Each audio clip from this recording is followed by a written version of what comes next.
नमस्कार दोस्तों, चलिए जानते हैं हरियाणा के 50 फटाफट बड़ी खबरों को सिर्फ 10 मिनट में। लेकिन उससे पहले आप यह वीडियो कहां से देख रहे हैं, हमें कमेंट में जरूर बताएं।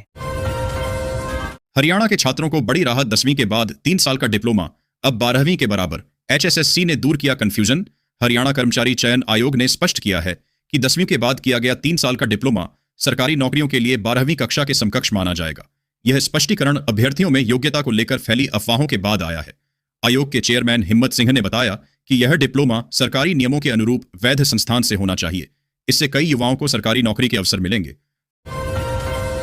फरीदाबाद के इन इलाकों में आज दोपहर से शुरू होगी पेयजल सप्लाई। लोगों को मिलेगी राहत। फरीदाबाद के Jawahar colony, Saran school road और आसपास के इलाकों में आज दोपहर 1 बजे से पेयजल आपूर्ति बहाल होगी। शनिवार रात NIT सारण चौक पर एक वाहन के बिजली के खंभे से टकराने के कारण बिजली आपूर्ति बाधित हो गई थी, जिससे रविवार को इन क्षेत्रों में पानी की समस्या उत्पन्न हो गई थी। नगर निगम की पहल से अब लोगों को राहत मिलेगी। फरीदाबाद में घने कोहरे ने बढ़ाई ठिठुरन, 8 डिग्री तक गिरा पारा। डॉक्टरों ने जारी की चेतावनी। फरीदाबाद में रविवार को घना कोहरा छाया रहा, जिससे दृश्यता शून्य हो गई और ठिठुरन बढ़ गई। न्यूनतम तापमान 8 डिग्री सेल्सियस दर्ज किया गया। कोहरे के कारण धूप कम निकलने से रक्त संचार प्रभावित हुआ, जिससे खांसी, बुखार और सांस के मरीजों की संख्या बढ़ी। स्वास्थ्य विशेषज्ञों ने बच्चों और बुजुर्गों के लिए विशेष सावधानी बरतने की सलाह दी है। साथ ही हाइड्रेशन, व्यायाम और पौष्टिक आहार पर जोर दिया। गुरुग्राम में किसानों को सरकारी योजनाओं का लाभ लेने के लिए एग्रीस्टैक फार्मर ID अनिवार्य। गुरुग्राम में किसानों के लिए एग्रीस्टैक फार्मर ID अनिवार्य कर दी गई है।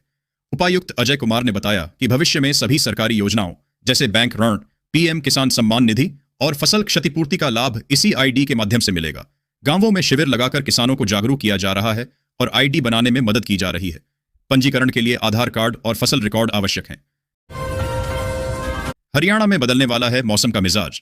इस दिन से होगी झमाझम बारिश। घने कोहरे और धुंध के कारण हरियाणा में कई सड़क हादसों में 4 लोगों की मौत हो गई, जबकि यातायात भी प्रभावित रहा। मौसम विभाग ने 22 जनवरी से बारिश की संभावना जताई है, जिससे ठंड बढ़ सकती है।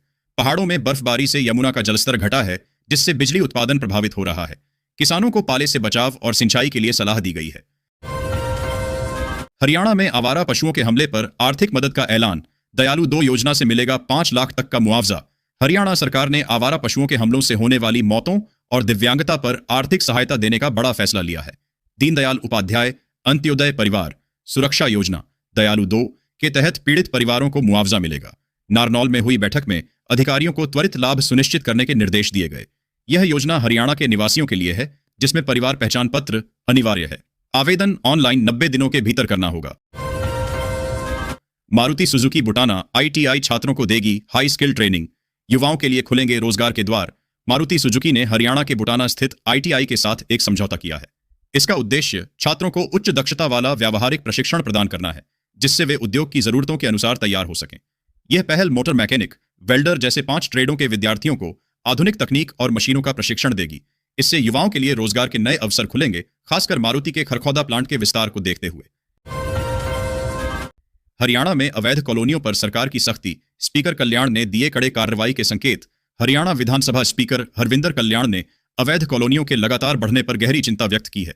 उन्होंने सरकार से ऐसे कॉलोनाइजरों के खिलाफ कड़ी कार्रवाई करने और नई अवैध कॉलोनियों को नियमित करने में कोई नरमी न बरतने का आग्रह किया। सरकार ने 2300 पुरानी कॉलोनियों को नियमित किया है, लेकिन नए अवैध निर्माण जारी हैं, जिससे आम लोग अपनी गाढ़ी कमाई गंवा रहे हैं और मूलभूत सुविधाओं से वंचित हैं। निर्विरोध चुने गए BJP के राष्ट्रीय अध्यक्ष नितिन नवीन, CM नायब सहित हरियाणा से 20 पदाधिकारी बने प्रस्तावक। भाजपा के राष्ट्रीय अध्यक्ष पद के लिए चयन प्रक्रिया शुरू हो गई है। कार्यकारी अध्यक्ष नितिन नवीन ने नामांकन पत्र दाखिल किया। हरियाणा के मुख्यमंत्री नायब सिंह सैनी और प्रदेश अध्यक्ष मोहन लाल बडौली सहित 20 पदाधिकारी उनके प्रस्तावक बने। पार्टी संविधान के अनुसार राष्ट्रीय अध्यक्ष का चुनाव राष्ट्रीय और राज्य परिषदों के प्रतिनिधियों द्वारा होता है।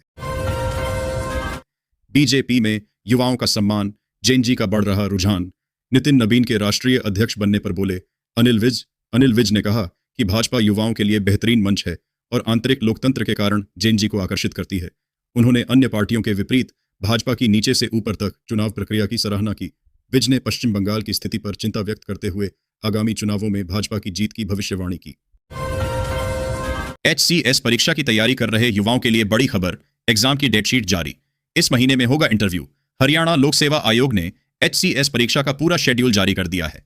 प्रारंभिक परीक्षा 26 अप्रैल को, मुख्य परीक्षा 27 से 29 जून को और साक्षात्कार अगस्त से सितंबर में होंगे। परीक्षा पैटर्न में बदलाव किया गया है, जिसमें प्रारंभिक परीक्षा 400 अंकों की और मुख्य परीक्षा 600 अंकों की होगी। साथ ही कंप्यूटर विज्ञान, अर्थशास्त्र और पंजाबी के 64 सहायक प्राध्यापकों के अंतिम परिणाम भी घोषित किए गए हैं। एचसी में किसानों की बड़ी लड़ाई, कच्ची पर्ची व्यवस्था पर रोक की याचिका। एमएसपी से कम भुगतान पर रोक की मांग। पंजाब एवं हरियाणा हाई कोर्ट में किसानों को कच्ची पर्ची देने की व्यवस्था के खिलाफ जनहित याचिका दायर की गई है। पूर्व वैज्ञानिक डॉक्टर वीरेंद्र सिंह लाठर ने आरोप लगाया है कि इससे किसानों का न्यूनतम समर्थन मूल्य से कम भुगतान कर आर्थिक शोषण हो रहा है। याचिका में इस प्रणाली पर रोक लगाने, मुद्रित रसीदें जारी करने, 24 घंटे हेल्पलाइन और तुरंत जे फार्म देने की मांग की गई है। हाई कोर्ट 27 जनवरी को सुनवाई करेगा।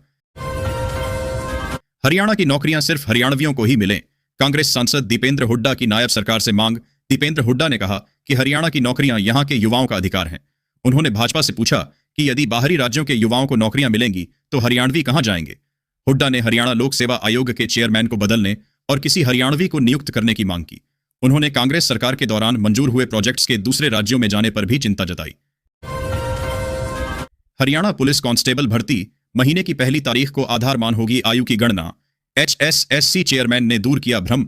हरियाणा पुलिस में 5500 कांस्टेबल भर्ती के लिए आयु गणना पर असमंजस दूर हो गया है। हरियाणा कर्मचारी चयन आयोग के चेयरमैन हिम्मत सिंह ने स्पष्ट किया है कि अभ्यर्थियों की आयु की गणना पुलिस नियमों के अनुसार भर्ती वाले महीने की पहली तारीख को आधार मानकर की जाएगी। 2024 में रद्द हुई भर्ती के आवेदकों को आयु में छूट मिलेगी। आवेदन 11 जनवरी से शुरू होकर 25 जनवरी 2026 तक चलेंगे। हरियाणा में परियोजना स्थलों पर लगेंगे QR कोड। स्कैन करते ही मिलेगी स्टेटस रिपोर्ट। हरियाणा में अब सभी बड़ी परियोजनाओं के निर्माण स्थलों पर QR कोड लगाए जाएंगे। इन्हें स्कैन करने पर परियोजना की विस्तृत स्टेटस रिपोर्ट तुरंत मिल जाएगी। गुणवत्ता आश्वासन प्राधिकरण ने 25 परियोजनाओं का ऑडिट किया है, जिनकी report Haryana engineering works portal से जुड़ेगी। हरियाणा में ठेका कर्मचारियों का प्रदर्शन पक्का करने और पुरानी पेंशन की मांग। 12 फरवरी को राष्ट्रव्यापी हड़ताल की घोषणा। हरियाणा में सर्व कर्मचारी संघ के आह्वान पर ठेका कर्मचारियों ने जिला मुख्यालयों पर प्रदर्शन किया। उनकी मुख्य मांगें ठेका कर्मचारियों को स्थायी करना, पुरानी पेंशन योजना लागू करना और निजीकरण रोकना है। संघ ने पंजाब एवं हरियाणा हाई कोर्ट के फैसले के अनुसार कर्मचारियों को पक्का करने की मांग की। पानीपत में लगातार सूखे जैसे हालात। कड़ाके की ठंड ने फसलों को बचाया, लेकिन फिर भी किसान चिंतित। पानीपत में सूखे जैसे हालात हैं। दिसंबर और जनवरी का आधा महीना बिना वर्षा के बीता। हालांकि कड़ाके की ठंड ने रबी फसलों को काफी हद तक बचा रखा है। किसान सीमित सिंचाई पर निर्भर हैं, क्योंकि गेहूं, सरसों और चने जैसी फसलें महत्वपूर्ण अवस्था में हैं। मौसम विभाग ने अगले सप्ताह भी ठंड और वर्षा की कम संभावना जताई है। किसानों को सिंचाई और उर्वरक प्रबंधन पर ध्यान देने की सलाह दी गई है। हरियाणा में नौकरियों पर बाहरी लोगों का कब्जा। बेरोजगारी पर कांग्रेस का बीजेपी सरकार पर हमला। कांग्रेस ने हरियाणा में सरकारी नौकरियों और बेरोजगारी पर भाजपा सरकार को घेरा है। प्रवक्ता नरेंद्र राज गागड़वास ने आरोप लगाया कि शिक्षित युवा बेरोजगार हैं, जबकि बाहरी लोगों को नौकरियां मिल रही हैं।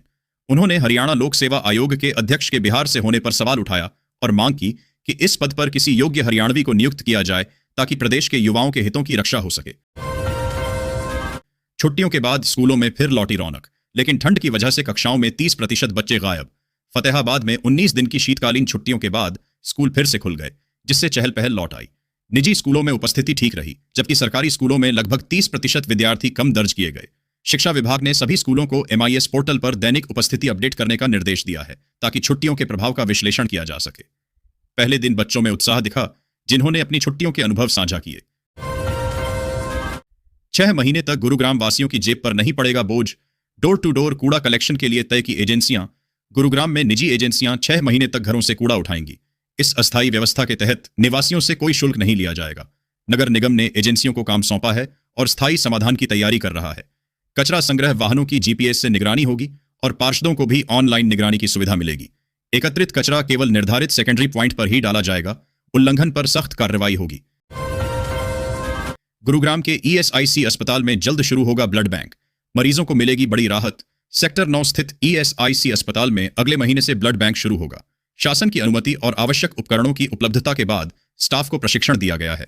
यह सुविधा ESIC कार्ड धारकों के लिए बड़ी राहत लाएगी, जिन्हें अब तक रक्त के लिए निजी अस्पतालों पर निर्भर रहना पड़ता था।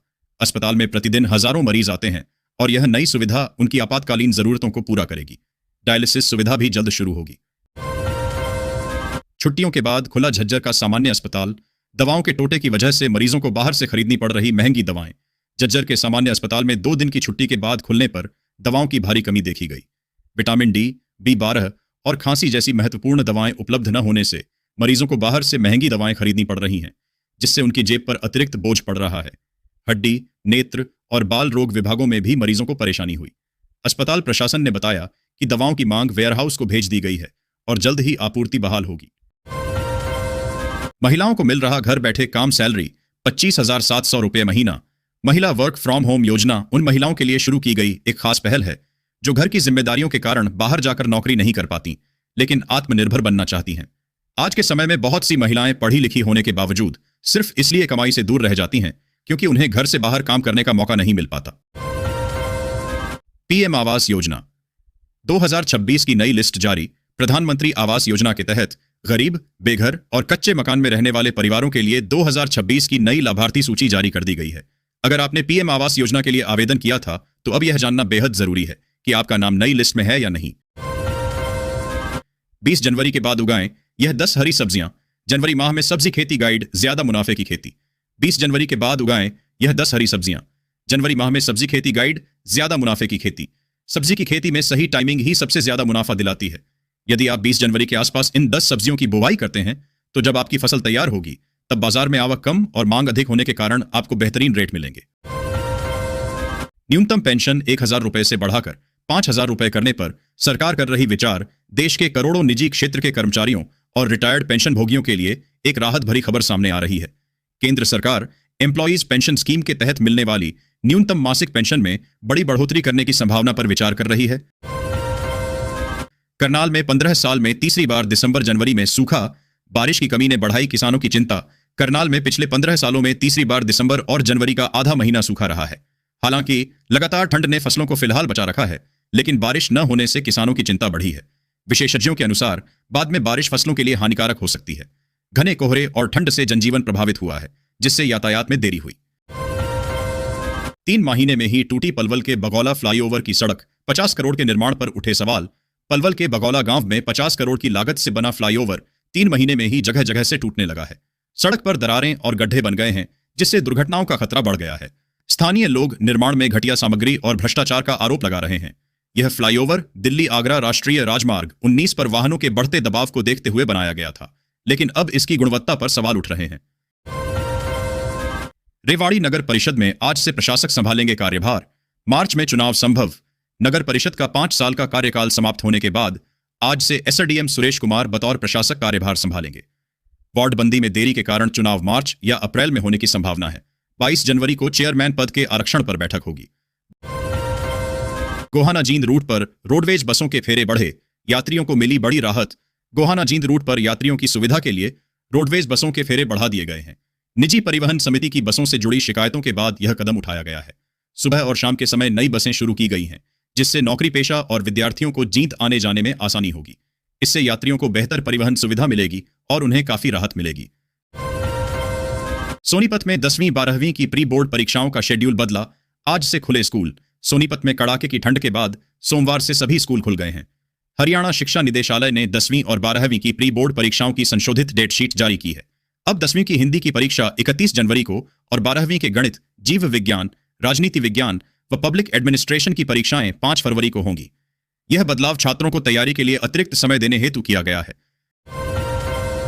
सोनीपत के खरखौदा में हर महीने सफाई पर 25 लाख रुपए खर्च। शहर में फिर गंदगी के ढेर लगे। खरखौदा में सफाई व्यवस्था पर हर माह 25 लाख रुपए खर्च होने के बावजूद शहर गंदगी से जूझ रहा है। 15,000 प्रॉपर्टी आईडी धारकों से गार्बेज चार्ज वसूला जाता है, लेकिन डोर टू डोर कूड़ा उठाने और नालियों की सफाई जैसी मूलभूत सेवाएं भी ठीक से नहीं मिल पा रही हैं। शहर को 2 जोन में बांटने और ठेके पर 55 कर्मचारी लगाने के बावजूद स्थिति जस की तस बनी हुई है, जिससे नागरिकों में भारी नाराजगी है। आवारा कुत्तों के आतंक से मिलेगी मुक्ति। शहर की तर्ज पर देहात में बनेंगे डॉग शेल्टर। यमुनानगर के ग्रामीण इलाकों में आवारा कुत्तों की बढ़ती समस्या से निपटने के लिए पंचायती राज विभाग ने नसबंदी व टीकाकरण की योजना बनाई है। शहर की तर्ज पर तहसील स्तर और 5,000 से अधिक आबादी वाले गांवों में डॉग शेल्टर बनेंगे। एजेंसी के माध्यम से यह कार्य होगा, जिससे डॉग बाइट और रेबीज के खतरे को कम किया जा सकेगा। टेंडर प्रक्रिया जल्द शुरू होगी। Delhi metro rail corporation DMRC ने सेंट्रल विस्टा परियोजना के तहत पार्क स्ट्रीट इलेक्ट्रिक RSS का पुनर्निर्माण पूरा कर लिया है। यह उपलब्धि एयरपोर्ट लाइन, वायलेट लाइन और आगामी सेंट्रल विस्टा मेट्रो लाइन को निर्बाध विद्युत आपूर्ति सुनिश्चित करेगी। 2010 में निर्मित यह आरएसएस 2021 से 22 में हटाया गया था और अब 2025 में नए मानकों के साथ पुनः स्थापित किया गया है।